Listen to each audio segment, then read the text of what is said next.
Yeah. It's horrible. Oh, man. I hope somehow they hear this, they know who they are, and fuck you. Fuck you. So, like, if you didn't have a butthole, I would drill one where your butthole should be, and I'd fuck you in it. I hate you. God. Grown-up, human, comic, people!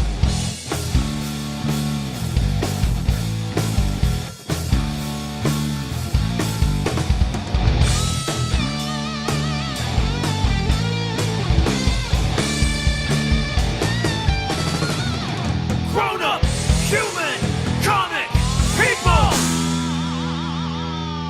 Hey, everybody out there. Welcome to Volume 2, Episode 40 of Grown-up Human Comic People. Let's raise our glasses here, everybody. Yeah. We spent our entire budget on that sound effect. Yeah. What budget? Exactly. We don't. That's exactly right. We don't have a budget, so Don't tell these people we don't make money off this. We're rich. Everybody on this podcast is rich, and we put our money. Well, we're heart and independently soul. wealthy, which is why we can do this for free. Yep. Yeah. We're recording this from our yacht. in Pittsburgh. It's a nice Pittsburgh. yacht. The regatta's this weekend. Yeah, it we is. brought that yacht down to Regatta. If you saw that big yacht, that was us. Yep. Yeah.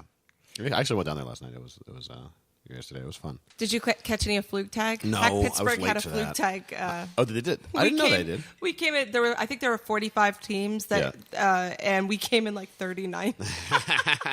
So it just went straight down. Yeah. Oh yeah. Yeah. Oh, honestly, like that's got to be pretty scary because it's like 45 feet up. Yep. And I mean, like a high dive is 30. Yep. And I've gone on a high dive before and like get at the top and you're like, oh, I don't know if I want to do this anymore.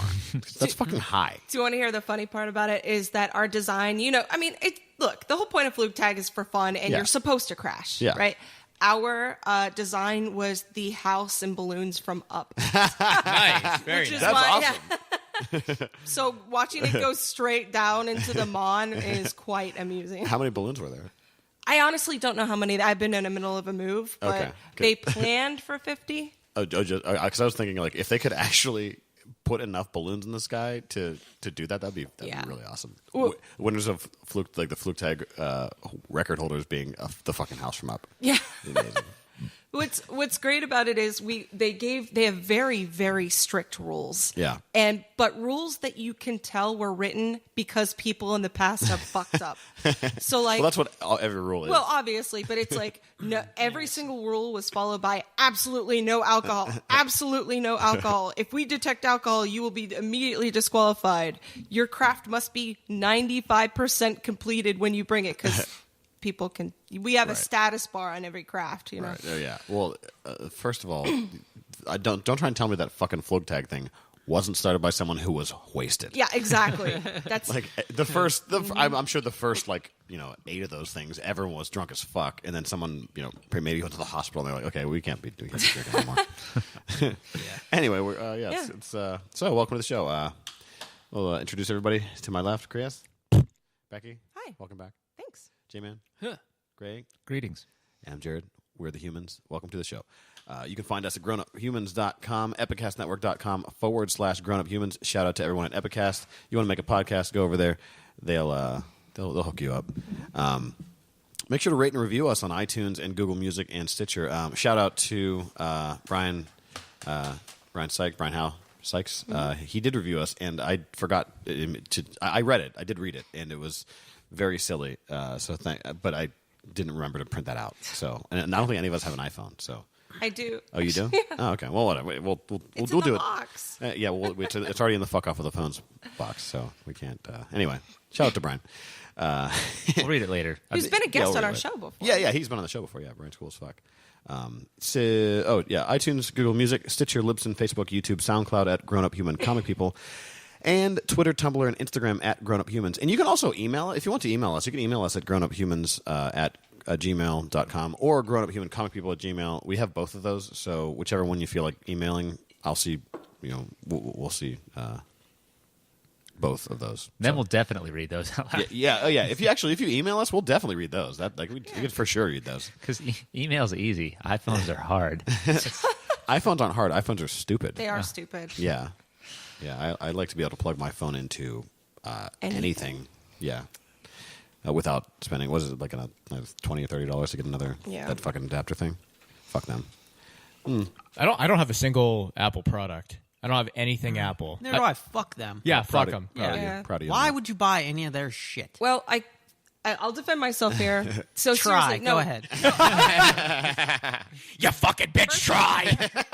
when I was a grad student, you had to pay for Windows to get language packs. So when I was traveling around the world, Apple seamlessly does translation and foreign keyboards. okay. So at the time, I had to use Apple products because I was going to country to country to country. That makes sense. However, since then, I've gotten rid of every Apple product except for that iPhone, which I got for free. Okay. Because ever since Steve Jobs died, they built products to last, and I'll give them that, but they don't want you to keep using the same product for 10 years. No, they don't. So they cut off support after about 6, which is bullshit. It's total bullshit. So fuck you, Apple. Yeah.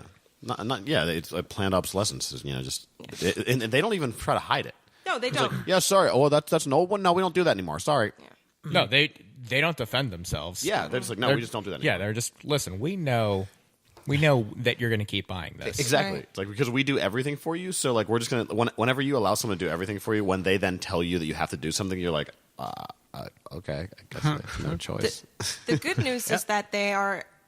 The case is still being disputed, but they're losing or are predicted to lose the right to fix your own phone because when you buy a phone, it's fucking yours. Yeah. You should have the right to fix your own shit. Yeah.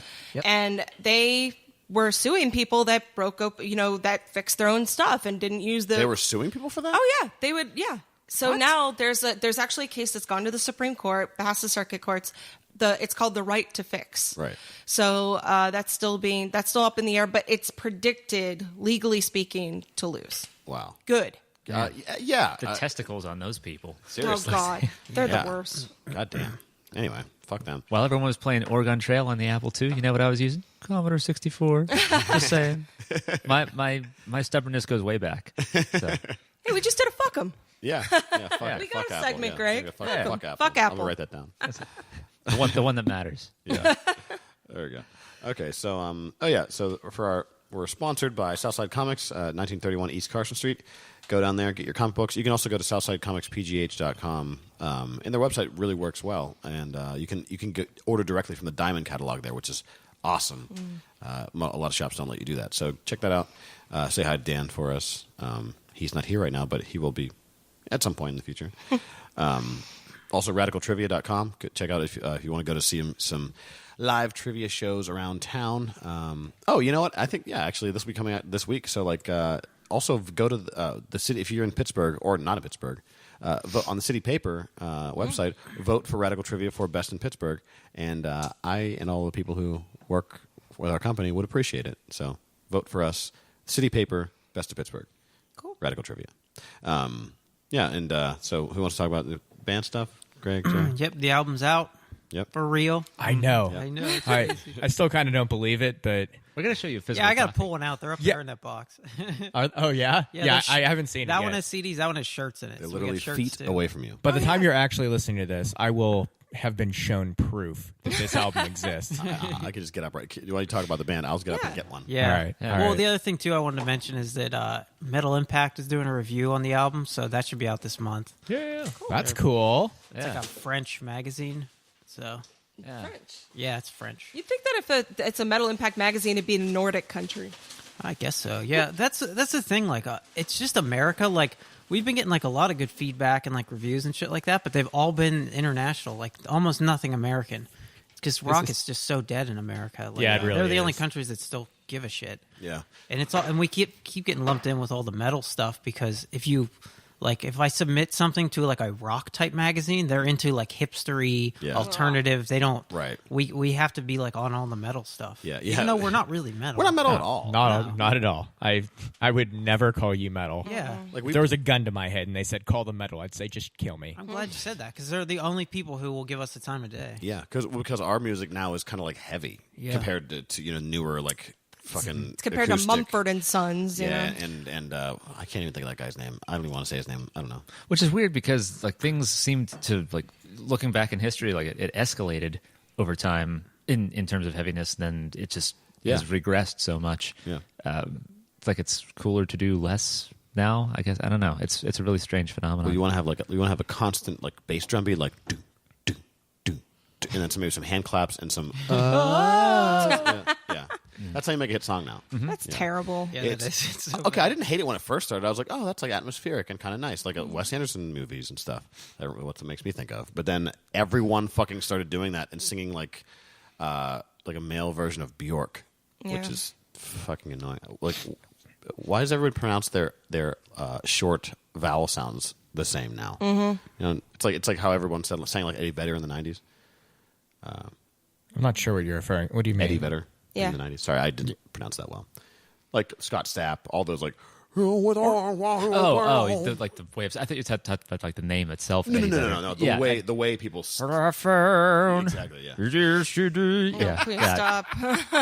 But you're right, and that bass line you just like that little condensed version of shitty American rock. You just described every Imagine Dragons song. Exactly. They're terrible. Watch this. Greg and I will just make up a song right now. Ready? I'll do the drum beat. And you do like the so's. I just do.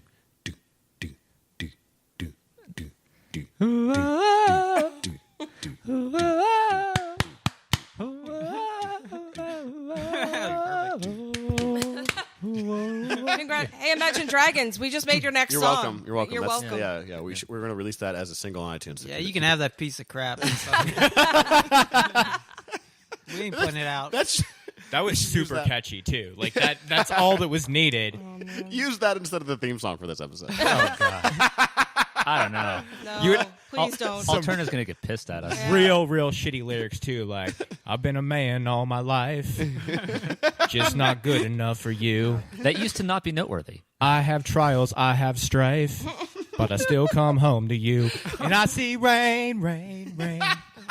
So it's basically country lyrics. Damn, Chris, that's pretty. Yeah. That was really good on the spot.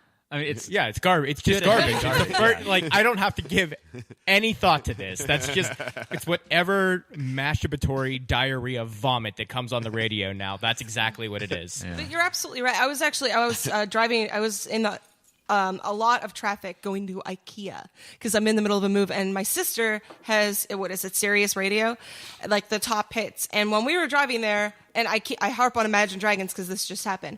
Imagine Dragons song came on with blank song, and when we got to IKEA, another one played, and I'm like, is this like B94 back in the 90s where they played the same 10 songs? No, it was a different song that sounded exactly the damn same. Oh man. Speaking of songs that I've like horrible, just as Krista said, masturbatory diarrhea garbage, or was it bullshit? I forget. Doesn't matter. It sounds it great doesn't either matter. way. It's a great hashtag. Yeah, I wrote it down. But I swear, okay, so the past like week, I kept thinking I was hearing Maria Maria from Santana, you know? Maria Maria. Were you actually hearing that Despacito song? Yes. I was hearing that fucking, which it's a sample from Maria Maria. Is it? Yeah. I know it's the biggest song in the world right now. But and what the fuck? It's just Maria Maria. And I've never heard it. And the funny, why I would only hear it like peripherally. It was like someone in the car playing it, or like it's coming out of a building. So I was like, oh, that must be Maria. Why is the song back? And then I actually heard this, like from a speaker directed at me, heard it down at the regatta. I was like, wait a minute. Okay, I know I'm not crazy because it's definitely like even it has the little guitar part like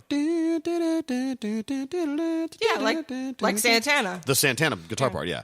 And so I was like, okay, that's definitely a sample. And I was so kind of, my mind was relieved because I thought I was going crazy. And I realized it was a sample of that song, and I got real mad. It's not a very good song. I don't understand why it's so big.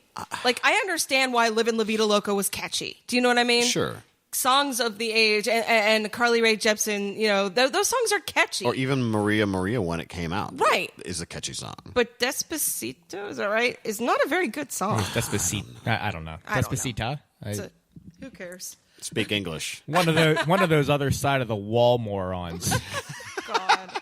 I'm going to write down other side of the wall morons as well. It's been a while since I've been on this show. I'm probably going to have a lot of horrible shit to say. It gets pent up like a tumor. So I could be wrong, but regarding bands, I guess there's an option to vote for favorite band too. I don't know. No. So that was the first round. It, like pretty much selects who the contestants are, and then this round you actually just click vote. Yeah. Like there's like a certain amount of contestants. Oh, okay. So we kind of missed the boat on the first round. I didn't. Whatever's bullshit anyway. Well, taking it back to, I now have an actual physical copy of Midnight Rose's CD in my hand, and this thing is... you're holding one. I would say you have one because they're $10. Zing. Why would you zing me on that? Why wouldn't you just say, let me just correct, he does have a copy of it in his hand, and by the way, if you would like one, please... Yes. Donate $10 to our band because we printed these out of their own money. Yes. Yeah. You fucking dick. Jesus. I bought a T-shirt. Thank you. Yeah. I didn't spend any money on your band. I don't give a shit. Anyway, this is incredible. This is such nostalgia for me. First off, I haven't held a CD, especially a wrapped one. It's been the last CD that I bought was in 2009, and it was the Cage the Elephant's first album. So it's been almost 10 years since I've actually felt a cellophane-bound CD, and it reminds me just everything about it when I was really into like rock and metal at a very young age, and I bought my first CD, Metallica's Ride the Lightning. It was the first album I ever bought. And going into the actual album CD store and having them in all alphabetical order, this is exactly like the cover and everything in the metal section or the rock and roll section, that it would be like right there. The album work is perfect. I got such a nostalgia boner over this. Bravo, guys. Bravo. Yeah, Even the writing on the back, the font you chose. It's all pretty. Who designed it? Some French dude. Yeah, an Italian guy, and then I did all Italian. I did all the layouts. He just did the main artwork. Yeah. Cool. Which I should probably write down the guy's last name because it's Michael something. It's impossible to remember. S.Y. Sirigo. Yeah, his stuff's really good though. I mean, Yeah, I've he has a bunch of stuff. Like if you can find his shit. Yeah. Actually, you know what? he has some really cool artwork. Chris, if here's what I'll do. All right, I will pay for half of this particular copy of this album so that you can unwrap it. So that if you want to buy that for $5, you can unwrap it right now and have the nostalgia feeling of opening a brand new CD. do it. Ooh. Do it. Thanks. Dick. Well, quick question for potential fans out there: are any of your songs available digitally? Yes, all of them. Okay, great. All of them and everywhere. Everywhere. Yeah. They're fucking everywhere. I read a list last time. There's 25, 30 sites, Nice. plus all of the illegal ones. Yeah. You can get it on Amazon. Just go to Amazon. You can get it on Amazon. You can get it on iTunes? CD Baby, Spotify. If you want Bandcamp. physical copies, you need to go to Bandcamp or CD Baby. You can get T-shirts through there too. You can order them. Yeah. I recommend getting the physical copy because the booklet Yeah. inside there is actually pretty sweet. That's how pretty much everybody's getting them. Most people don't pay for downloads anymore. Yeah. We have lots of downloads on the illegal sites because we can see the numbers and like lots of people are downloading it, but none of them are paying for it.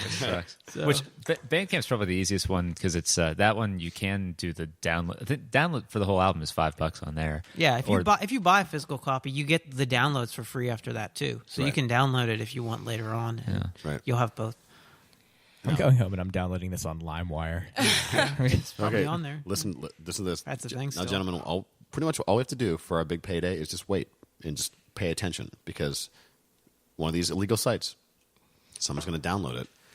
They're going to use it in a movie or a commercial or something Yeah. in a different country, and they're going to owe us a lot of fucking money. I hope so. Yeah, like just listen for any snatches of any of the songs. Also, listeners out there, if you hear a Midnight Rose song in any other media that we haven't mentioned, which is none, or all of them rather, let us know. Yeah. and then we'll be able to do this podcast forever without ever having to do anything else. Nice. That basically happens to the song that Macaulay Culkin sings in Home Alone right before he puts the aftershave on his face. Yeah. The guy who owned the copyright to that song was in the theater with his grandchild or grandchildren or something and heard the song. He was like, motherfucker. And like, and he's like, because my dad saw him in concert at some point after that. And he's like, yeah, they didn't pay me a cent for it. He said, but then I saw that movie, gave him a phone call. I got a nice big check after that. I mean, White Christmas? Oh, Yeah. Yeah, the old bluesy version of it. Yeah. All right. I would love that to happen, though. I want to see like one of those ridiculous action Bollywood movies where a guy rips a car in half and throws it at another guy, and he catches it one-handed. I love those and movies. Getaway plays. Yeah. Like, yeah. Yes. Oh, that would be wonderful. We're sitting there watching it like, this is cool. This is going to make us a lot of money. And that guy threw half of a car, and he's playing catch with another guy. That's totally what would happen. Yeah. And then we could literally watch our payday over and over again. Mm-hmm. Remember that time we got rich as fuck? Yeah. You want to see it again? I have the DVD. I got a free copy with our lawsuit. It won't even be like a great movie. It'll be like a B movie that's only on DVD and not Blu-ray. Oh, well, that'd be fine. We'll pay for it to get on Blu-ray. Yeah. We'll have that money. So I guess we review comics here. Sure. Yeah, Yeah. Okay. So Oh wait, one quick thing. Yes. MetaMesh. yeah. I run sorry. help run a charity that provides free public Wi-Fi for poor people. And guess what? The downtown shitty 10-year-old antiquated Wi-Fi that's downtown, we are taking that over. Oh wow, that's awesome. Yeah, we signed an agreement with the Downtown Partnership. We are starting to Market Square because Comcast has really shitty rules about municipal Wi-Fi. They have right of first refusal. What? Yeah, Comcast runs the Pennsylvania. It's God damn it. Yeah, I know it's terrible. But if we come to them like with money, they don't have to open it up to a bid. So we are working with the Downtown Partnership, which is not the city. We're going to start at Market Square and then expand. Wow, that's awesome. So yeah. Yeah. Fuck you, Comcast. Yeah. Oh, yeah. Fuck Comcast, fuck yay Comcast. MetaMesh. Yeah. That's That's great awesome. news. And that's it. Yeah, that's the first time I was hearing about it. That's fucking awesome. Mm-hmm. So we're going into we're doing a special thing for our 40th episode. Well, it's not our 40th episode; it's our 40th Volume 2 episode. We have a lot of episodes. We have 70 episodes or something Yep. like that, or maybe something Close to it, Jay? yeah. Yeah, I don't know. I guess so. Yeah. Yeah. Anyway, this is the 40th episode of this volume of the show, and we're gonna do a publisher specific episode. We have some Alterna comics in front of us. And we kind of contacted them and said, like, hey, we have a bunch of your books, and we're going to talk about them. And they were really cool about getting back to us. Becky, 2 people got back to us? Yes. So at first I didn't know who was talking to me, and I thought it was just like a social media guy representing. And I found out when I asked, I said, who should I thank? He's like, my name's Peter. I'm like, wait, Peter Cimetti, the owner, the publisher, the founder? Yeah. So, and he also wrote one of the comics that we're reviewing, which is The Chair. Right. Which was also a graphic novel turned into a film. But he's really, really cool. Thank you, Peter. And also he got word to some of the other authors. And I think it's Charles Dowd. Charlie, he yelled at me for calling him Mr. Dowd. Chucky Dowd. Yeah, who wrote Lilith Dark. And we Which have we little talked about. tidbits, insider information on each of the books we're going to talk about. Sweet. Yep. So who... anybody have any suggestions as to which one to go first? Anybody? We already did Lilith Dark in a previous episode. We won't do that one. Yeah. Well, I will say one quick thing about, because Mr. Charlie told me about Lilith. We already reviewed Lilith Dark, but it's this young preschooler who goes on adventures and saves the world. And he just wanted me to tell you guys, he said, I was inspired to create Lilith Dark after taking my then 7-year-old daughter to a local comic shop. And we quickly discovered that there was virtually nothing for a 7-year-old girl to read that wasn't either A, overly violent, or B, sexual. So I created Lilith Dark as a reaction to that experience. I love comics, and I want my daughter to love comics too, so I made one just for her. It's funny because the original draft was about a kid finding a gateway to hell. Then I took one look at my daughter and decided to tone it down a bit. So that's the story of Lilith Dark. Thank you for getting back to us, Charlie. Yeah. He should do another one called Lilith Darker and then do that storyline. Oh, God. Sounds like a cool story. That's a great idea. I kind of want to read Charlie, Where a kindergartner goes to hell. That'd be fucking awesome. there's a video game about Undertale, right? A kid goes to hell. Oh, yeah. Is that what that is? Yeah. Yeah. Yeah. I mean, he's not a preschooler, but he's a young kid. Undertale isn't. I don't think it's hell. I think it's like purgatory. Purgatory. It's purgatory. Yeah. Well, there's also Binding of Isaac, which is basically... Yes. That's pure yeah, hell. that's that's fucking... What a great game. Oh, I it's love great. Binding of Isaac. There's one of the Silent Hill sequels. I mean, she's not a young girl; she's like a teenager. But it's like anyway, like your main character who's like going through all the like hellish dimension of stuff is some like mid-teens girl. But the pyramid head. that's about as young as I've seen it go. Yeah. But anyway, I think that if I were 7, I'd probably like that story too, and my parents would be unhappy about the nightmares it gave me, but that's fine. Speaking of going to hell, am I the only person that watches Preacher here? No, I like Preacher. I just finished the first graphic novel, the first Yeah. The volume. TV show? Yes. No, I You haven't watched- seen any of it? I watched the whole first season. I thought, have you seen any of the second season? I didn't know that it started back up. They I started wasn't it? even aware. Yeah, it's been on I'm on episode 6 now. Oh. I The really second like the season. first season. It's very different from the graphic novels. I read them, and I can understand if you read those and watched the show why you wouldn't like it. But I thought they did a great job as a TV show telling a story. It's different than anything else out there, I feel, and it's really, really good. But the second season cranks it up to 11 from the first episode, and they really bring hell into it. So hell is another place that they visit on their journey to figure out what happened to God. And the greatest thing they've done so far on this show is have me empathize with Hitler. I'm sitting there going Hitler kind of seems like a bro. Which doesn't. How do you empathize? A bro is terrible. You don't want to Yeah. hang out. No, Hitler's Bros are kind of douches. like how we're bros, hey, but not like a bro, not a Not a fuck, popped collar not a bro. fuck boy, yeah. Oh, okay. But Hitler's my dude right now. Oh, Preacher's on AMC, Write right? down It Hitler's is. My Dude right now by Chris. By Chris. Specifically by Chris. And it's another one of those leads who is a British actor who does a Southern accent. Yeah. Yeah, it's a good show. I like it. I love Preacher's up there right now for me with top television, and it's just so gratuitous but necessary within the rules that they build in that world. There's nothing there because a lot of times things are gratuitous. Like Walking Dead's one of the most disgusting things I've ever seen, but a lot of times I'm like, this is just disgusting because you want to make the audience go ew.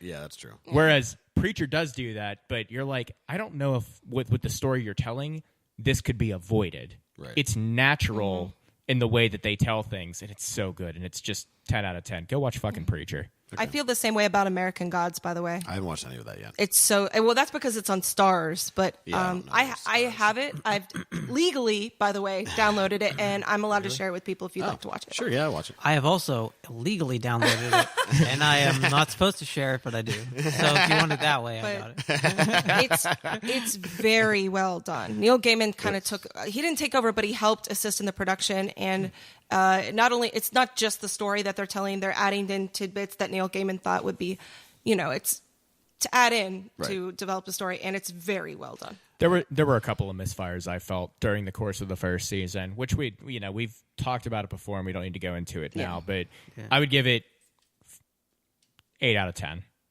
I had some qualms with it, but overall, I think that it's very faithful, way more faithful than I thought it was going to be. Oh yeah, it's almost word for word at times. Yeah, So. and also they bring in some of his other works that are directly related, like an Aussie Boys and the Norse Gods book that he just put out there, which is really cool. Yeah. But anyways, we're way off topic now. It's okay. Yeah. Okay. So we were at Lilith Dark. Who wants to go with one of the books? Anybody who wants to I can do this one, but I can wait. I want to do this one. I could do Trespassing Okay. or Trespasser. All right. Greg, any of them? Mother Rush is pretty cool. Okay. I'd like to. All right. Yeah. There you go. J-Man? I wanted to do Trespasser, too. You can do it by all means. Okay, thanks. I was just offering because nobody ever offers. Everyone's Yeah. like, "Oh." Well, I got this one. All right, I'll do Adam Wreck. Okay. All right, who wants to go first? And then do whatever. I'll else. go first. Okay. He's right. yeah. This is Amazing Age. It's, again, an Alterna comic by Matthew David Smith. Jeremy Massey did the art, and I think Christine did the colors. It's one of the... by the way, Alterna comics are interesting in that some of them don't have color. But this one does.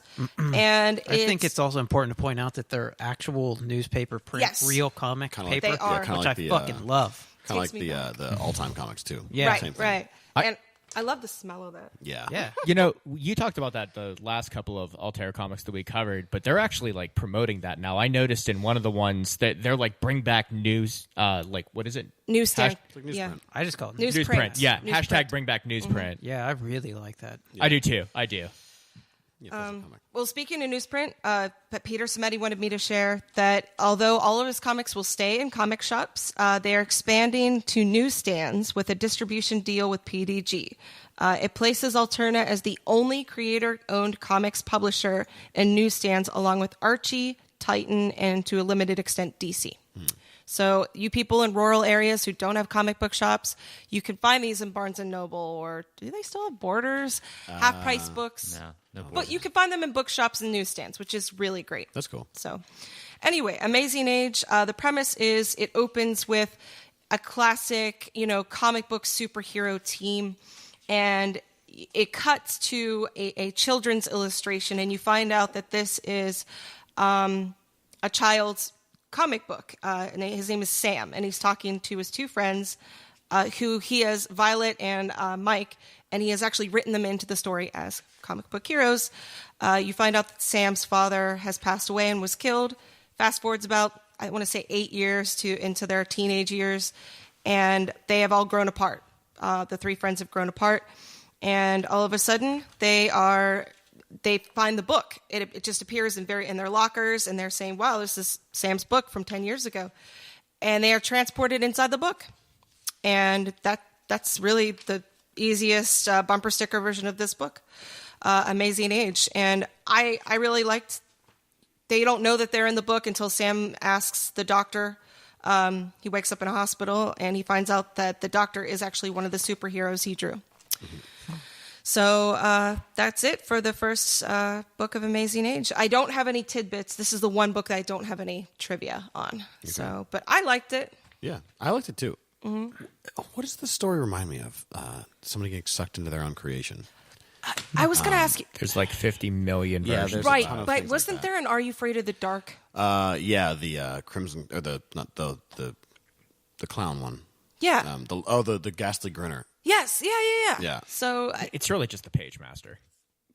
The Page Master isn't him getting sucked into his own creation. No, but it's not his own creation, but it's still. That's the quintessential. I get sucked into this world, and yeah, I do love the Page Master. Yeah, it's great. It's fucking awesome. Is that the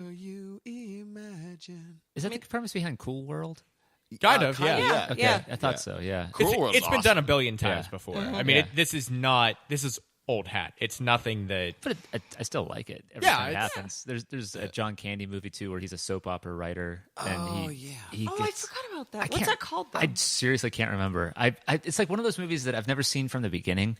I always catch it partway through on TV, and I watch it as much as I can each time. But I'm sure, like, just saying John Candy, I'm sure that narrows it down to a few dozen movies. Yeah. I don't remember what it's called though. But yeah, it's a pretty good movie. It's a neat idea, That's all I got on. Speaking of movies with this concept, the reverse of it, one of my favorite movies that nobody seems to like is Monkey Bone with Brendan Fraser. Oh, I actually like Monkey Bone. I love it. The funniest part is at the end whenever he jumps into Chris Kattan. Yeah. That's when I like the rest of the movie. I'm like whatever, but like when it gets to Chris Kattan's part, I fucking die because Chris Kattan's such a good physical comedy. He is. And the whole Chris Kattan, like, being an organ donor and them chasing him through the movie is hilarious. That's so funny. Every time where they're, like, trying to get his liver and his kidney, and they're, like, picking all of his body parts that fall out of him up and putting him in a cooler. I actually like Monkey Bone. It's got that, the Czech concept of, like, comedy of the absurd, but I like it. I think it's funky. It's right over there. I have it. Yeah, well, you have everything, though. Of course, you fucking own Monkey Bone. Of course. I think I might have it on VHS, too. It's probably on your resume as well. Owns DVD 2001 Monkey Bone with extra commentary from Brendan Fraser. And interactive Dude, Brendan menus. Fraser seems like a really cool guy. He does. He takes his hits. I was just thinking like that. Like I'm in an interview and the boss like reclining on his chair. And he's just like, so Monkey Bone, huh? I like that movie a lot. Mention it multiple times on your resume. Yeah. Multiple times. But unlike actors who I think get pissed, like I told you guys, I met Christian Bale when he was filming Batman, and I made fun of him for being in Newsies, and he got really kind of pissy about it. But I think Brendan Fraser would be like, "Oh yeah, that was a lot of fun." I could see him like being okay with it. Cool guy, yeah. Yeah. What was it? I'm sorry. What was it that you said? Do you remember verbatim what you said to Christian Bale? Yes, he was in Nicholas Coffee Shop, and I was one of the few people out down there because I worked downtown, and they closed the streets off, and they were all getting giddy in the coffee shop because Christian Bale was there, and they were all like, "Oh my God, we're so excited!" And I said, "You were in Newsies," and that's all I could get out. It was like 6 a.m, and he goes, "I hate bloody musicals." And and I said, "But I like you in other stuff." And he goes, "Thanks." And he just walks away. That's actually kind of cool. Yeah, no, he was nice about it, but you could just. If you could see the cringe in his face when I mentioned Newsies, it was quite amusing. He's also very well known for being, like, when he's not doing a movie, to be a completely respectable human being. But when he's doing a movie, he just loses it because he's so method with everything. I guess so, yeah. I think if I ever met Jennifer Aniston, I would say, "Oh, wait, I know you from Leprechaun." It's exactly what I would say. And because she has disowned that movie. Yeah. It's, understandably I so. forgot she was in that. Yeah. Yeah, I think everyone forgot she was in it. Yeah. Yeah, you should, and then if she and Courtney Cox were together, and you'd be like, "And you are from Masters of the Universe." Ace Ventura. Wow, Leprechaun and Masters of the Universe, same room? Crazy. So what's this called? Amazing Age? This is Amazing Age, and this is one. And I'll say this because it general. If you guys want to get, a lot of Marvel comics and series have like 11 billion issues. This is the longest. They all have a limited issue run. So this is 1 in a 5 issue. The other ones have either 3 or 5. 3 or 4. So if you want to get into, short comics and collect, there's not that many of them. It's a defined short story arc. So Yeah. just seriously check out Alterna Comics. I wanted to mention that, too, because I really appreciate whenever you pick up the book and it's like, oh, this is 1 of 3. Right. Cool. I know exactly how many I'm getting into. So Amazing Age is 1 of 5. Yeah. Yeah, and it's these are. Wait, see, how much is the like this one that I'm holding in my hand? The chair is $1. Yeah, they're cheaper. They're too. cheap. They're Yeah. $1.50 or $1. And I know they save money being on newsprint. Nice. Yeah, probably. I know that from the retailer's perspective, like the retailer doesn't particularly make a lot of money on each one of these, so it's like that's not that much of an incentive for them to sell them. So like I get that it's, it's a good price like, from the buyer's perspective. I'm like, fuck yeah, $150. That's basically Yeah, they're free. probably going to sell more, so I think it's worth it. Yeah. I mean, hopefully they will sell more. Yeah, and then, instead of using the Apple method where you just try to just how much can I get this sucker to pay for this shit? Yeah. Can I make it $5? Okay, maybe I'll sell it to 1 motherfucker. Instead, sell it to 5 people for $1. Yeah. Get more shit out there. Yeah. It's I feel like even like going even all the way up to $2 or maybe $2.50 is reasonable because Mm-hmm. most comics are $3.99, Right. or more. So I wouldn't, or I guess $2.99. A lot of the DC ones are $2.99. But at $2 or $2.50, that's still below the. And then you give the retailer like a bit of wiggle room to make some profit, because $150 that's really fucking cheap. Who's making money there? Like Diamond has to make their money, Alterna has to make their money, and the retailer has to make their money. So you're not leaving a lot of money for anybody. Which I don't know. Two sides of the same coin, I guess. All right, we'll go to next. I'm ready to just do this one. Okay. Adam Reck. Okay. Well, should we say, would you read it? I mean, Oh, shit, yeah. Oh, yeah. Good. Thanks, Chris. I will definitely keep reading Amazing Age. Jer. Yeah, it was cool. Greg. Yeah, it's. I haven't. Sometimes we do comics that they're like, well, I don't know about this one, but pretty much all these were. Yes. Sorry. Thanks, Greg. Yeah, I'll keep reading it. I'd like to see where it goes. Chris. Damn it. I actually do want to, because it's only 3, right? There's 5 in five. this No, one. it's The five. rest There's of them are 5. 4 of 3. Okay. This one itself didn't impress me, and I wasn't happy with it, but I think it has a lot of potential that they set up with the backstories of this that I'm hoping it's going to surprise me and turn out to be a fully fleshed story arc. Because right now, like I said, this has just been done a billion times before, but they do enough with the backstory in this one where I was like, this could be cooler as it goes on. Right. And for a rare time where I say I didn't like this, but I will still read it because I think they put Cool. enough in there. Okay. Unanimous. Yeah, cool. All right. So check out Amazing Age. We'll go to Adam. So we got 5 books to cover here, so we're just going to fly right through them. So we've got Adam Reck here. This book is, okay, so Words and Art by Michael S. Bracco. I don't see the rest of the credits anywhere. I think he does the whole thing. Yeah, okay. Yeah. And I'm supposed to tell you that he has his own clothing line that features his divines called Spaghetti Kiss. Check out Spaghetti Kiss. That's pretty. I do really like the art inside this. So I mean, I might check out some I do Spaghetti too. Kiss clothing. This is another book with color, by the way. We should probably hashtag that spaghetti kiss. Hashtag. Yeah. Hashtag. Yeah. That's a good Spaghetti idea. Kiss. I'll do that. So, just my mind can't help but wondering: is that Lady and the Tramp reference or something? I don't know. Maybe. I didn't think of that, but yeah, that's. I can ask. Do you want me to? I can ask. That's These the guys have only- been so cool and responsive. I'll ask. That makes a lot of sense. That's the only Spaghetti Kiss I can think of. Being like 90% Italian, that just sounds to me like some weird, disgusting open mouth kiss. The other person's breath smells like spaghetti. Yeah. Open mouth and hand gesture. Ew. Because they might like have little spaghetti particles still in their teeth. Goo. Anyway, so this is Adam Reck. The book is about a kid named Adam who he's out. His parents are scientists on a spaceship, and pretty much this dude is like the kid is like, this is boring. I hate this. Like my parents took me on the worst field trip ever, and we're never going to see any other people again.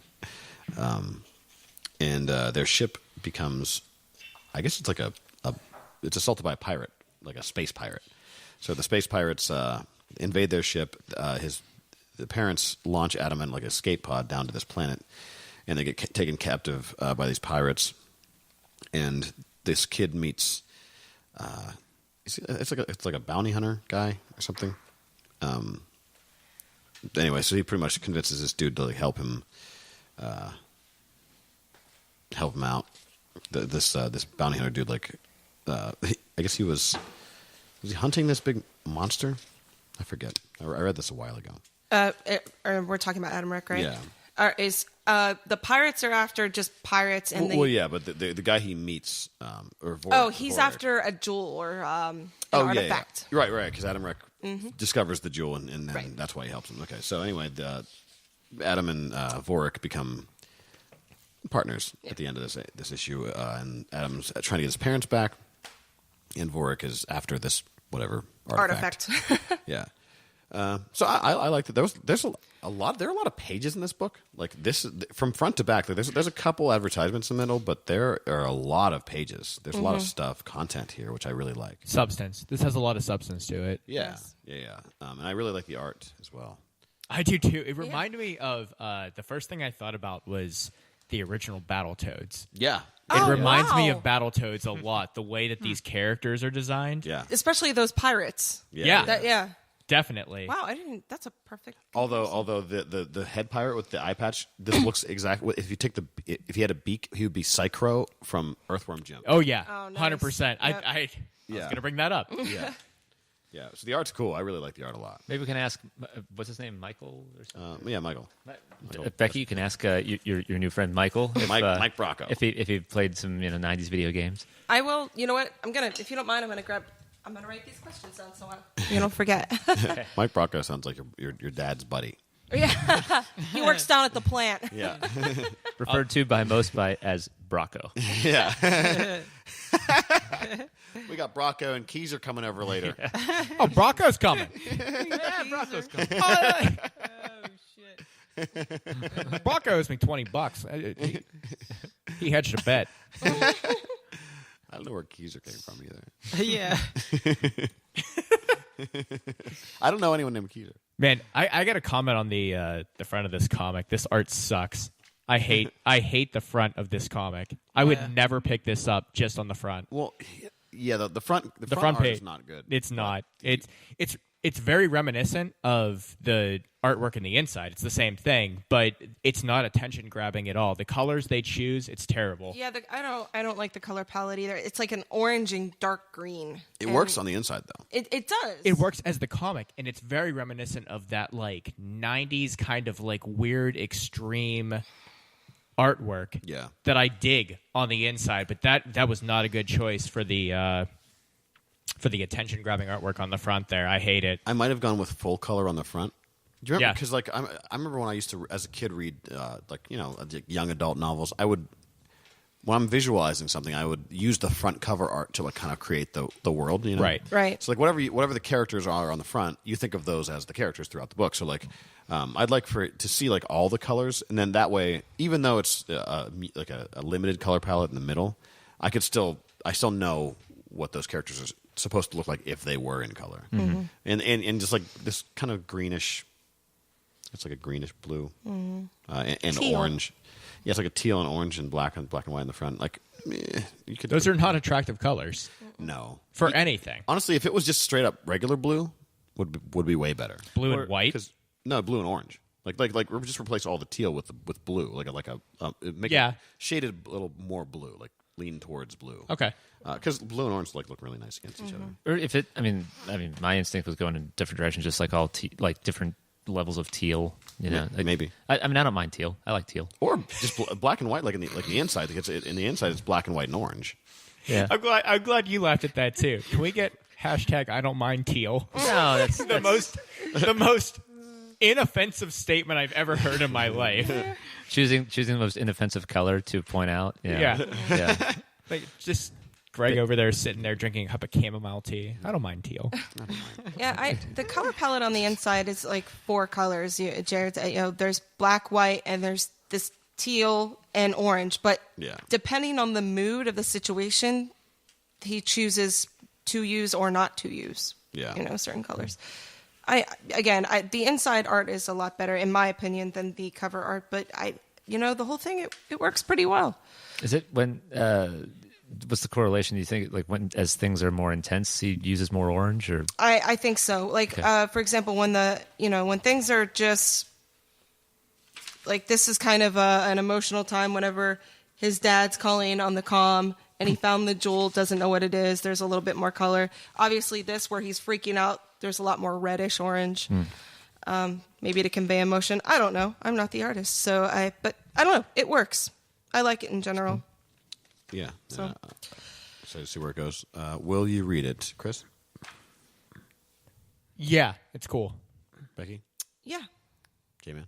No, this is probably the only one I didn't really like. Okay. I like my science like super hard. Yeah. And like when like they're like they've mastered interstellar space travel, but he's like bitching about TV. I was kind of like, I was like, why would anyone give a like they would have some crazy ass shit.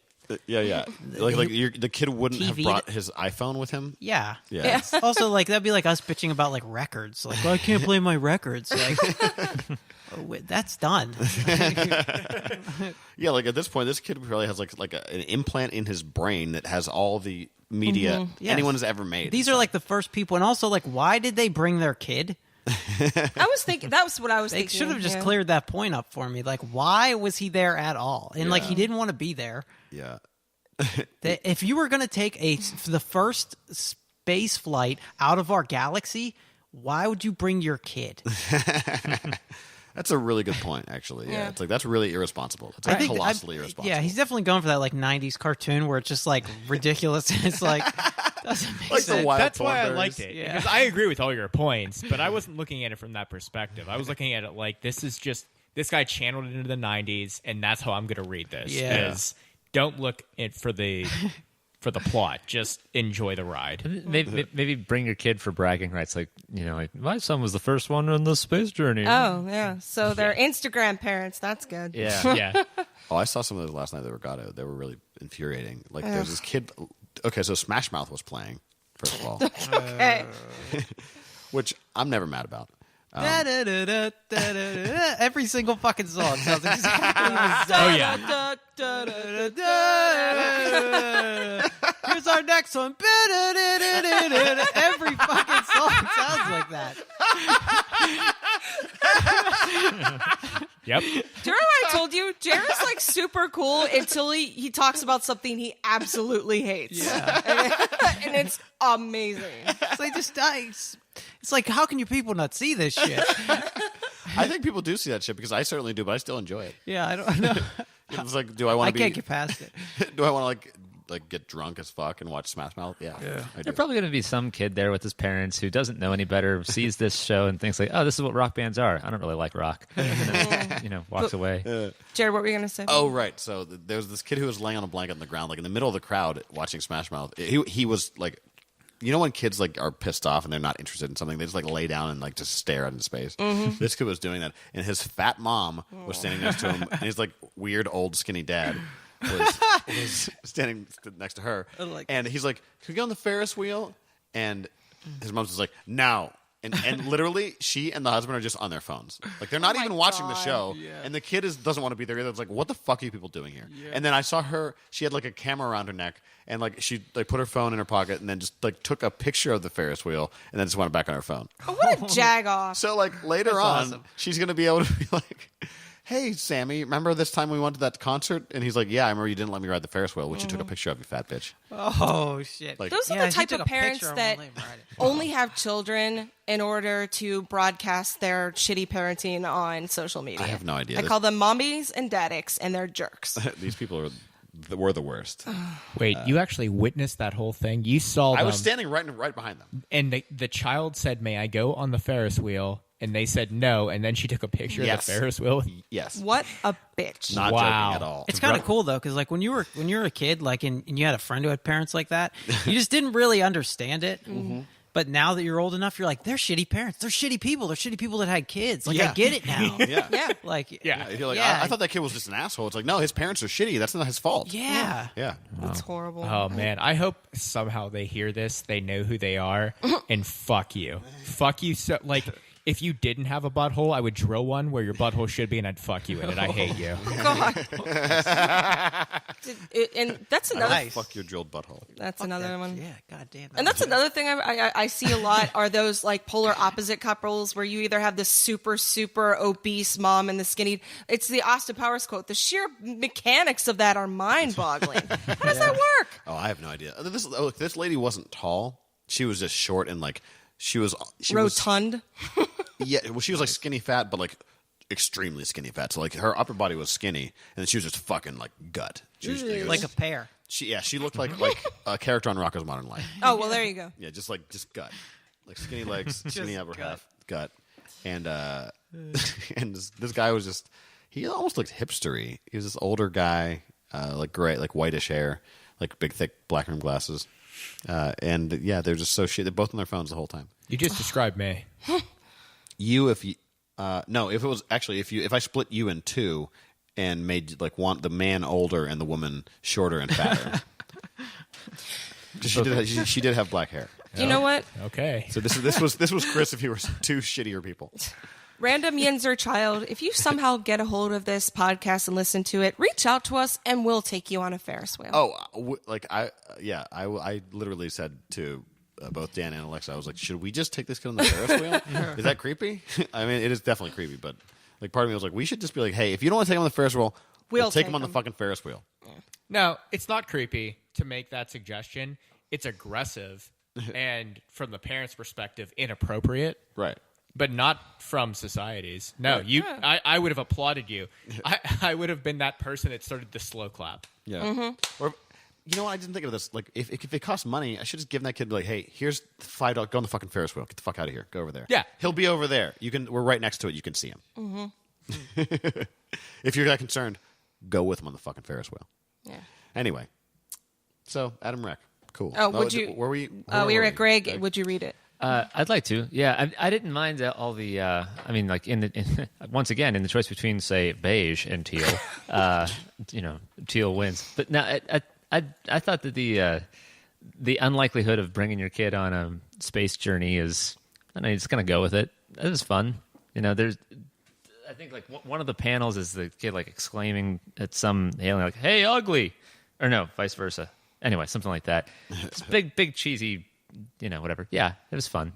Yeah, yeah. I'll see what the next episode has. What I really want is for this space pirate guy, Volt. What's his name? The Battletoads guy. The guy at the end. His partner.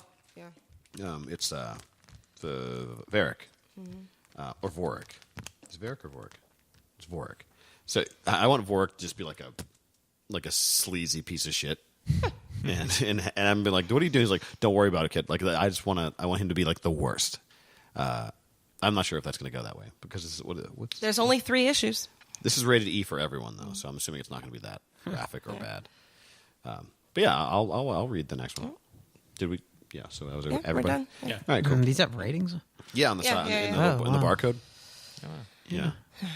So who wants to What do we take? got? Trespasser, bitch. I'll do it. Mine's rated teen. Nice. I didn't even know these had ratings till just now.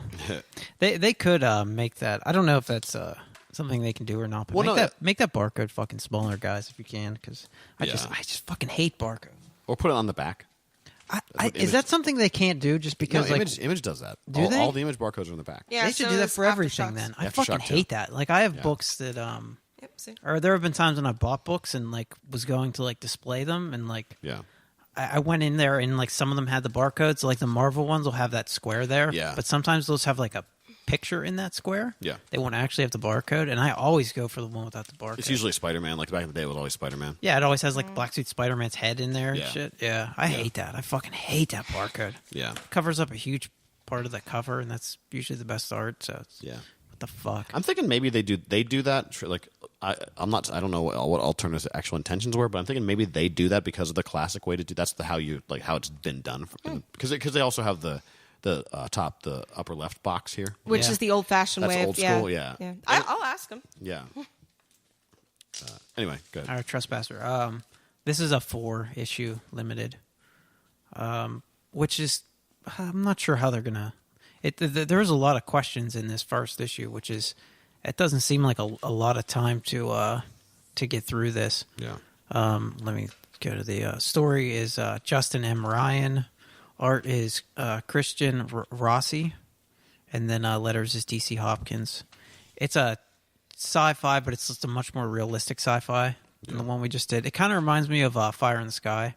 Yeah. Okay. I mean, it's not really story-wise like that, but just something about the way it felt. Like middle of nowhere UFOs. Yeah, and it is. It's like a dad and his daughter living in the middle of nowhere, and you're not sure why. They kind of hint at like something happened. Yeah. Like the world's kind of like ending. Yeah. I don't know what's going on. But he discovers like an alien, but I don't know if he's like he doesn't seem too like startled by it, but then at the same time he does. I don't know if like the reason why the world's ending is because there are aliens there, Right. and I don't know. Like there's a bunch of questions that they're gonna have to answer in 4 issues, which is gonna be tough. It's funny you say that because my little tidbit about Trespasser is that it was originally pitched as a black and white one shot, and then Peter Simeti suggested to I guess Justin Ryan that they should expand it and make it in color. Yeah. So I wonder how this would have done as a one shot. I could definitely imagine it as black and white. First of all, because Yeah. just being like a '50s theremin soundtrack Yeah. thing. Well, this issue could be a standalone issue. Like that. I mean, there's a clear ending here. Like this issue could be an episode of a show or something like that, or like a Twilight Zone. Yeah, Twilight Zone. That's true, but they raise a lot of questions about what's happening in this world that like you can't get answered in just this one issue. Right, but they're not necessary to this one little story. No, right here. it's just a story about him finding this alien, and then like he kind of nurses him back to health. I kind of want. Like, let's not say what happened at the end. I'm not going to say what Yeah, happened at the end. Yeah, Yeah, that's the 'cause- whole surprise of it. Yeah, But that's pretty much it. Is he finds this alien. yeah.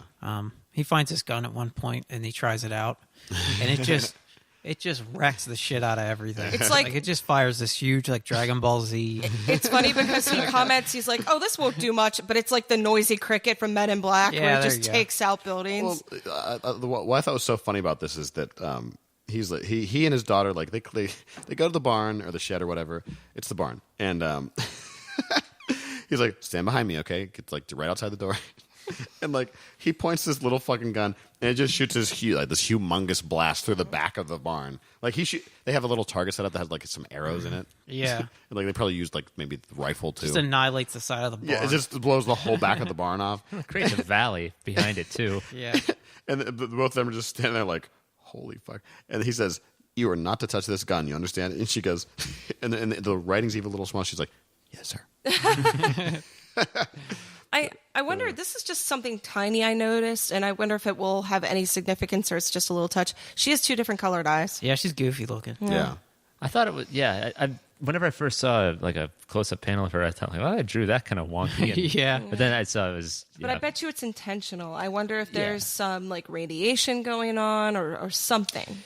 Yeah, because he has a what do you call that? The meter for The rad meter. Rad or a meter. Geiger counter. yeah, Yeah. measuring Roentgens or whatever, and that's he has that like when deciding whether this food is edible whenever he takes his dog out hunting. Yeah, I mean, I actually didn't make that connection with how she appears to be. Yeah, he has his face covered up too when he's out. Yeah. Which, they raise a bunch of questions. I don't know what that's all about. Well, I feel like if there's going to be like a final twist, that's going to be like the big twist. It's like where they actually are. Yeah. Because they left that completely wide open. We don't know if this guy's just crazy and he's just like isolated him and his daughter for no reason. Well, that's a good point. Maybe that's what's going on. Or maybe they're both part of like some experiment, like Oh, that's like a whatchamacallit, the Jim Carrey movie, Truman Show. Truman Show, or Ed TV situation. Yeah, I like whenever they leave things like that open because you don't know exactly what's going on. So hopefully in the last issue we'll get our minds raped. Yeah. The only thing I really hated, because I liked it, I did. I just hate that fucking concept design of the alien. Just do something new. That classic, almost South Parky alien. It's just that's a parody to me. That's what an alien looks like to But everybody. Though. but here's it's like saying draw a carrot. It's like a long triangle with some things coming out the back. Like, I know, but you know what? It's just anytime I see that, I'm just like, well, you know what? You lost me. That's fine. I think there might be an answer to that because what if they're in like some sort of matrix where they make up their own aliens, and because that's what like media and society has fed them, that's what they see. Yeah, That's what I actually seriously I thought that I'm like, oh, it's a South Park alien. Wait, if this is some like Containment, Truman Show, Matrix, that's what they're used to. That's what they're being fed. That'd be great. Yeah, and the alien's gun looks like a Star Trek blaster. it does. Yeah. Yeah. So I don't. Yeah, I'm not. I wasn't mad about it being like a gray alien design. That's Big eyes, big black eyes. yeah. With big black eyes. That's the twist. Episode 2. Two guys show up. Hey man, you see like a little gray guy around here somewhere?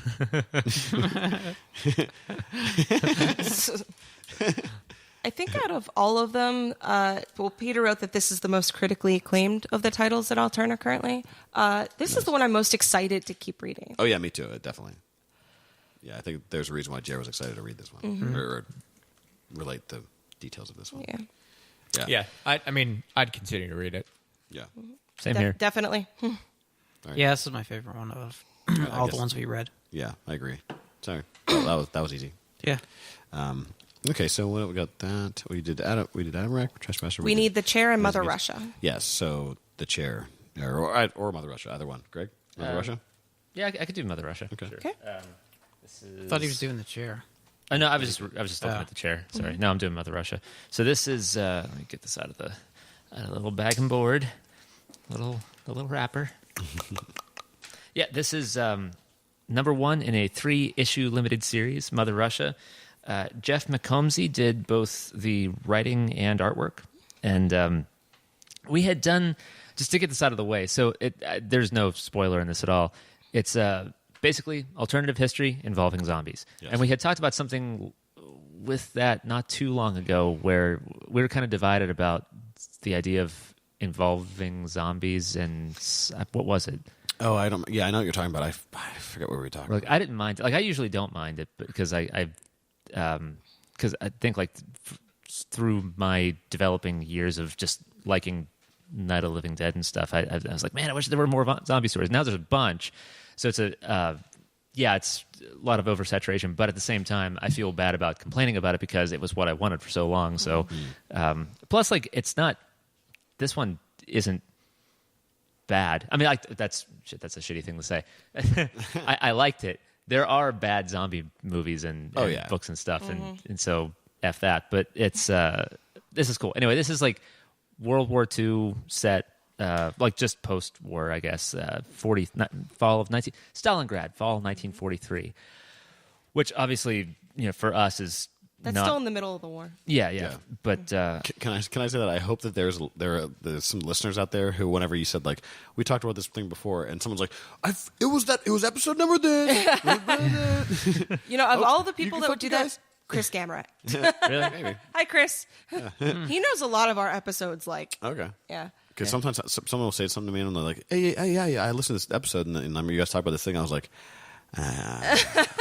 "Yeah, totally." Yeah, I can't even remember what book it was that we were talking about. Well, I don't recall either. I can tell you that I have in the past on the show on several accounts complained because I'm not a big zombie fan. And remember, I said Shaun of the Dead and iZombie are the two exceptions to my rule of hating zombies. But and I was sick and I haven't been on the show in a while. There was an Aftershock book, and I forget what it was called, where the Black Death book, where it ended up being zombies. That was it. Okay. Yeah. Maybe I was here for that, but I thought that was a cop-out ending. Pestilence? Pestilence. It was Thank Pestilence, you. yeah. Yeah. Which I believe that was the same episode that we talked about Lilith Dark, by the way. Oh, okay. Yeah, So I definitely wasn't here for that because I was sick. Or something like that, yeah. Because reason why I know that is because like my notes where I was listing the books that we were going to talk about this episode. Yeah. I saw in one of the previous notes things that like those were grouped together. Like A.B. Arato was one of those books. Anyway, so yeah, this takes place in Stalingrad, fall 1943. So it appears that I'm not going to reread the captions and stuff, but I think that the war's over at this point, if I'm not mistaken. No. It's not? It's in the middle of the war. 40, Is it? you said 42? 43. Well, yeah, I know. I mean, I know that in real life, 1943 is still in the middle of war, but I also know in real life there are no zombies. So Fair enough. I was thinking that like somewhere in the timeline, the war had been interrupted by a zombie outbreak, and perhaps, you're saying perhaps in it's- this world the war is over because there are zombies. I thought so. Okay. Yeah. Didn't they say something like that? Like, don't think so because the man is German and she's Russian, and they kind of have a conflict given their ethnicities. You know what? Actually, I'm an idiot. It's right here in the first panel that I didn't bother to read. First page. By 1943, the dead had risen and put an end to the Great World War II in Stalingrad. The thunder of war had been replaced by the moans of the undead. So yeah, the war is over at this point, 1943. So anyway, bottom of the page, more or less, and there's obviously SS guards and stuff with helmets and hats and whatnot. So it opens like our main character. Actually, I don't know this girl's name. I don't think that she has a name yet. She has a nickname. It's just Mother Russia. Yeah. Okay. Yeah, that's the only name she. Okay, and seems cool. Looks like 20s, maybe even teens. I don't know. And Late teens, probably. Yeah. yeah, at least, yeah, in some kind of a bell tower of some kind, and just picking off like through a series of panels without any dialogue, you get the point. Like this is her life. Not her life. Her routine by this point is just like grabbing a sniper rifle at the window each day till the end of the day, picking off zombie heads, and then go to sleep. And she's in a room full of ammunition, so she's planning on doing this for a while. The thing that kind of upsets that routine is while she's doing that, she sees this girl, young kid. I guess it's a girl. I don't know. It's I thought it was a boy. yeah, It's a I thought little it was boy. a boy too. Tiny little boy. What made you think it was a girl? I don't know, because like it's when somebody's less than 5 or 6, they're pre-puberty, and I don't They know, look the same. that kind of cherubic face. Yeah, Okay, I guess so. I don't know. Whatever. Kid. We'll just say All right. it's a they. It's a them. Yeah, there you go. Just like wandering down among the zombies, which is kind of hilarious because it's like kind of walking a tightrope without realizing it.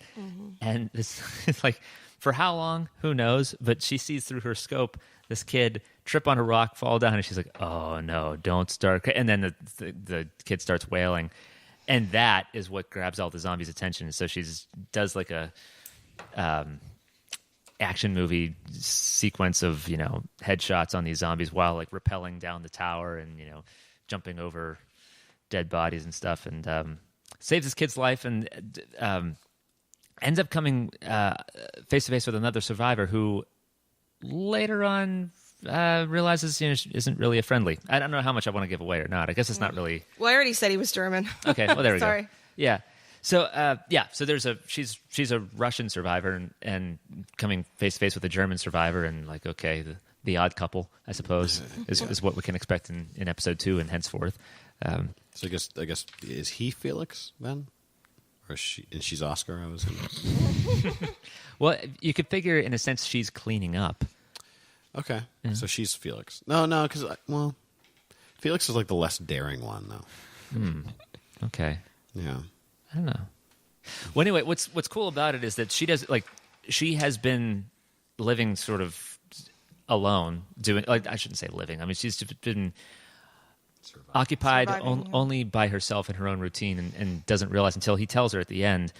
Like, he refers to her something or says her name, and she says, "Oh, you know me?" And he said, "Oh yeah, we all know you, the sniper girl, Mother Russia." And yeah, where they go from there, I'm not really sure. But I don't know. It's cool. It's lots of action. It appears if you like World War II set stuff With zombies. and if you like zombies, you can't go wrong. I have a little tidbit for this one. Okay. Mother Russia was originally a short story and an anthology, and it was later turned into a full-fledged comic. And it was turned into because of a Kickstarter. Indie Juggernaut, it raised over $100,000 in a 2013 campaign to turn it into a comic. Wow. My question for him, and I'm not sure how much you guys know history, there was a very famous female Russian sniper who killed, I think, thousands of people, and she looks a lot. I mean, she's cartoonized, obviously, or illustrated, but she looks quite a bit like this woman that they're portraying. I actually wrote down to ask this man about maybe that's where the influence for this came from. I like that they it's good storytelling, because like you see her at the beginning, and she's in this bell tower, she's prepared, and then she risks her life for the life of this like little baby she doesn't even know, which is it's a good way to like make a sympathetic character right off the bat. And then you have like this dude saving her, so then you kind of you like him because he's it's like a Deus Ex Machina, like a savior character. Yeah, it was like simple storytelling with a little bit of action in there, and I thought it was really good. I'm interested to see, like, is he part of a group, or this actually made me think of Metro 2033. I could see that. Yeah. Yeah. I didn't like it. It felt, first off, zombies, World War II, even put together as a genre, it's just so played out. It is. It's a thing. Like it's a real thing. It's an actual thing. Dead It's Snow. its own genre. Zombies in World War II. And I'm just done with it. I don't care. I couldn't bring myself to care. Even reading through it, I'm like... And then on top of that, there's very few things I actually like about this. But some of the things I really dislike is the childlike way that it's portrayed for such a horrible thing to have happened, and then you add zombies on top of it, and it's almost whimsical. I don't think that works for me. Okay. The artwork itself does not lend to the subject matter. Right. It's a clash for me. I like that it's done in black and white, and I think the artwork itself is really good. I do. I just don't think for what they were trying to accomplish, any of this works. I do not like it. Okay. Yeah, actually, now that you say that, like, talk about that genre thing, the thing that one of my favorite examples of World War II with zombies is one of the stories in Heavy Metal, the bomber jet one. Yeah. The original Heavy Metal? Yeah. Okay. You know which one I'm talking about? The bomber. Not Heavy Metal 2000. No, of course not. That's shitty. Yeah, it's terrible. Yeah. No, the original Heavy Metal with the plane. Remember that one? I do, yeah. That's terrifying. Yeah. That one's fucking You're right. scary. Yeah, that's the thing here. First off, World War II is getting to a point of, like, that's mostly parody, and it's leading to a lot of really uncomfortable situations in society now, like people denying the Holocaust, and, like, Nazis aren't scary anymore. They're not. They're comical, which there's merit to that. There is.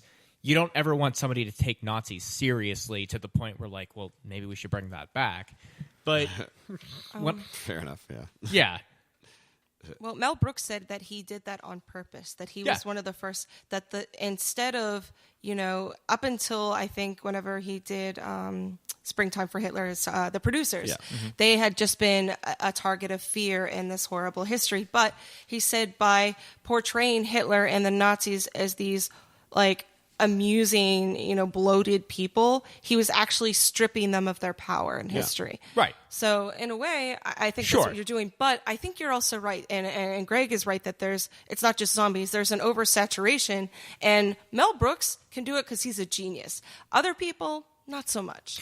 Yeah, and like I just defended Preacher for having Hitler. Okay, I realize that you're talking out of both sides of your mouth right now, and I do realize that. But there's just something about this that it's not the level of storytelling that I really want. It doesn't cohesively come together for something where I'm like, yeah, this bears repeating this line, this linear storyline again, and again. They didn't do it here.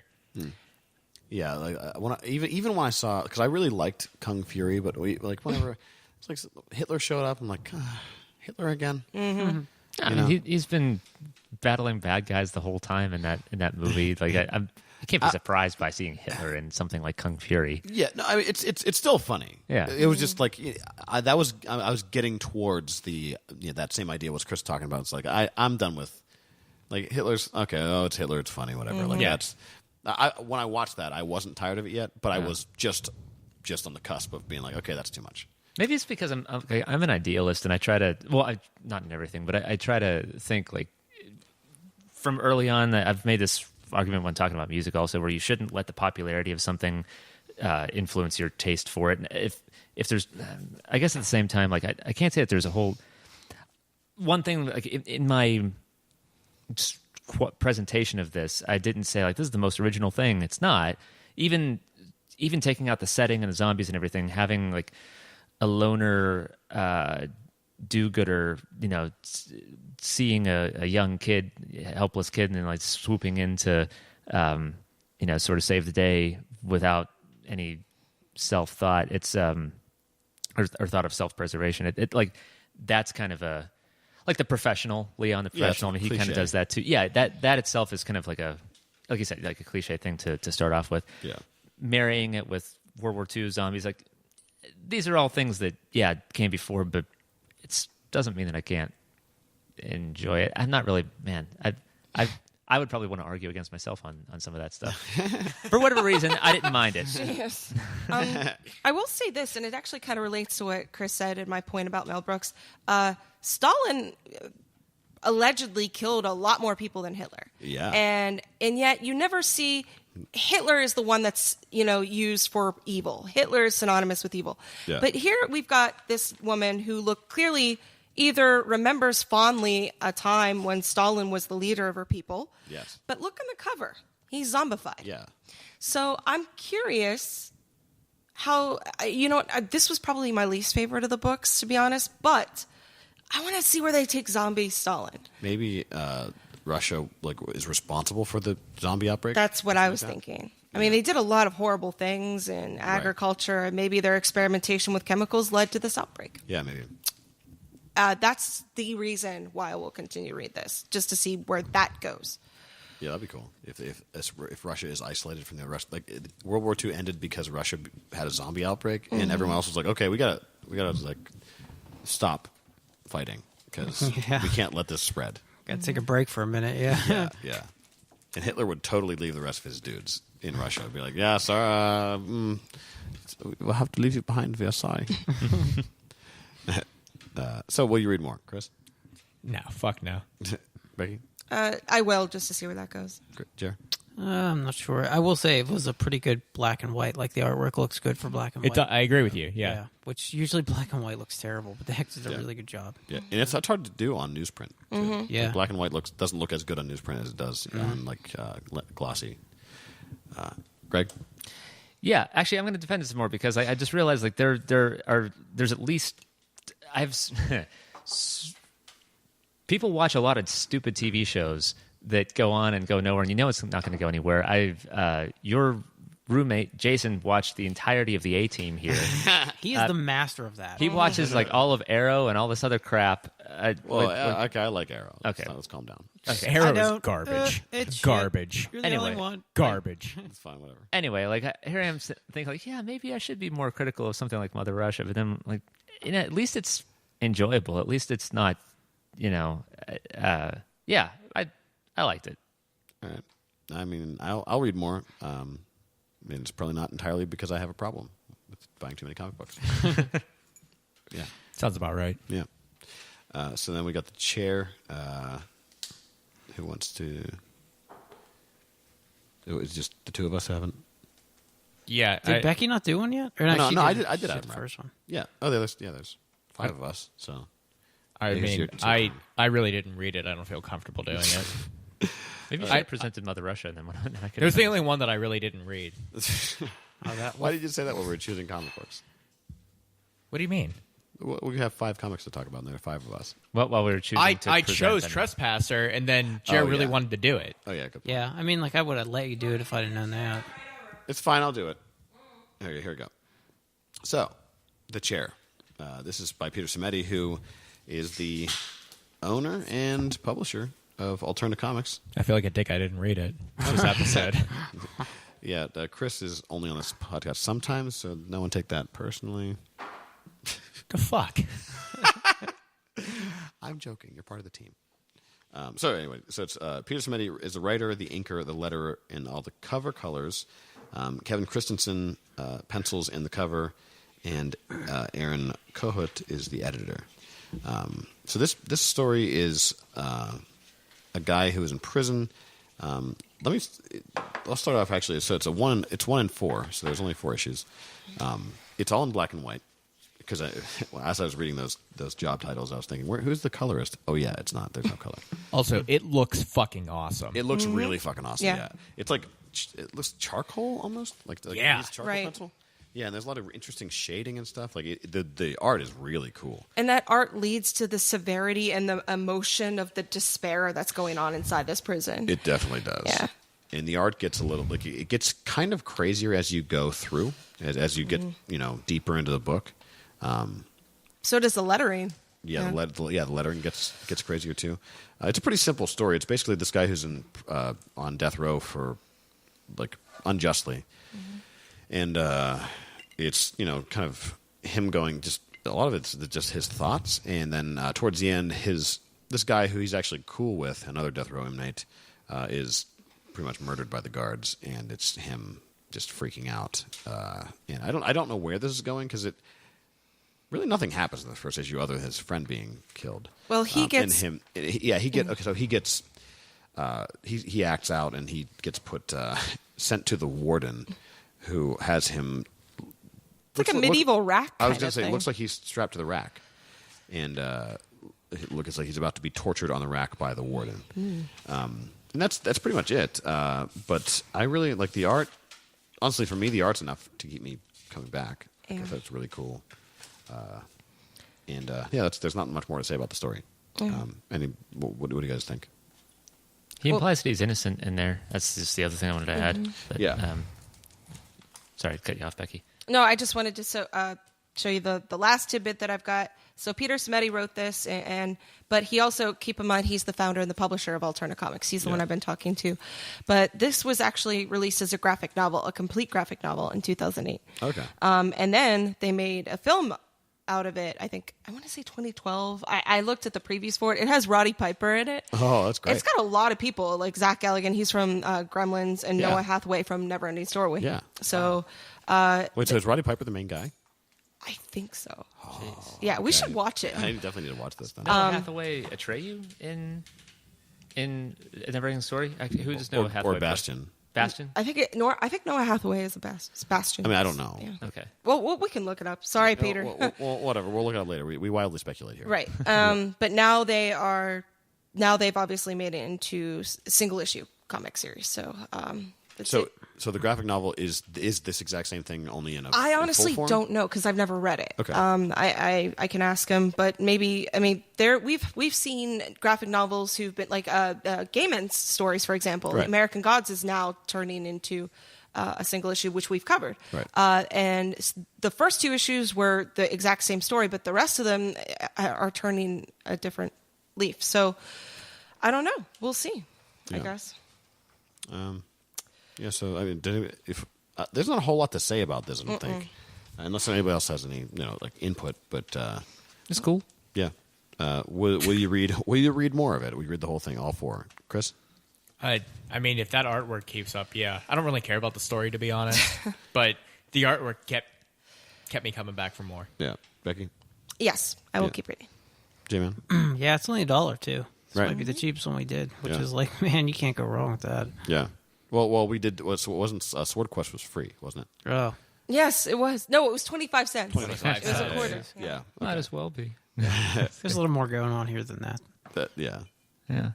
I echo Chris's sentiments on the artwork. Like, even regardless of the story, the artwork's pretty. Like, that's how I felt on the Belfry, where like that one I was like really pulled in. They could have been zero dialogue, and I was still fine with it. No, this is cool. I would definitely check out issue 2. Yeah. I agree. I think the art is fucking awesome. If you just look at the cover, like just that's very it's very representative of the art that's inside the story. So it's pretty cool. So yeah, check it out. So those are all the Alterna books. Yep. Check them out. Shout out to Peter and Charlie. I almost said Chucky, but Yeah. Don't call him. Don't call Mr. Dowd. Don't call Mr. Dowd. You call me Mr. Tibbs. They call me anyway. So yeah, that's I don't. Well, check out the Alterna books. Thanks to those guys for being so responsive to all of our questions and stuff. We really appreciate that. And let's go. Oh, you can find us at grownuphumans.com, epicastnetwork.com/grownuphumans, iTunes, Stitcher, Facebook, YouTube, Grown Up Human Comic People, Twitter, Tumblr, Instagram at grownuphumans. Email us at grownuphumans@gmail or grownuphumans@gmail. We'll go around the room. Everybody say bye. Chris, Becky, Bye. Jeremy, See ya. Greg. Till next time. I'm Jared. Thanks for listening to the episode. Grown-up human comic people!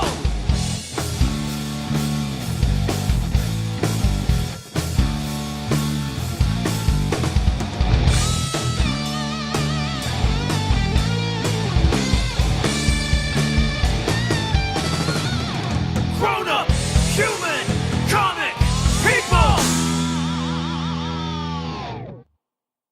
Epicast.